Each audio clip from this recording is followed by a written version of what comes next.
Kung titignan mo yung pupuntahan, di pa parang malayo. Pero pag lilingunin mo yung pinanggagalingan, malayo ka na. Hindi mo malalaman kung hindi ka susubok. Ang buhay ay isang malaking sugal. Kung lagi kang takot sumugal sa isang bagay dahil takot kang mawalan, mauubos lang kung anong meron ka.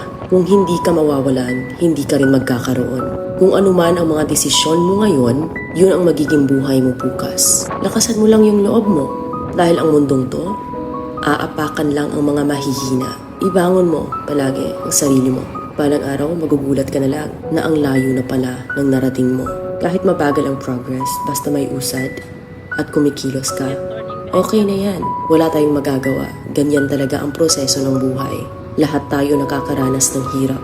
Hindi natin alam kung hanggang kailan tayo dito sa mundo. Kaya mas piliin mo maging mabuting tao. Ang pinakayaman na maituturing natin sa sarili ay ang ating mga pangarap. Kapag handa kang abutin yung mga pangarap mo, hinding-hindi ka maghihirap.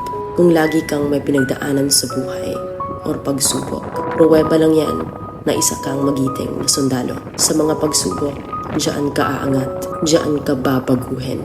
Yung tatag mo kung paano ka mag-ayos ng problema. Hindi ka magtatagal sa mundo.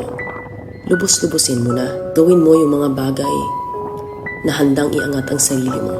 Huwag mo isipin yung mga sinasabi ng iba at huwag na huwag kang panghihinaan ng loob dahil lahat ng tao ay may iba't ibang desisyon at iba't ibang sitwasyon.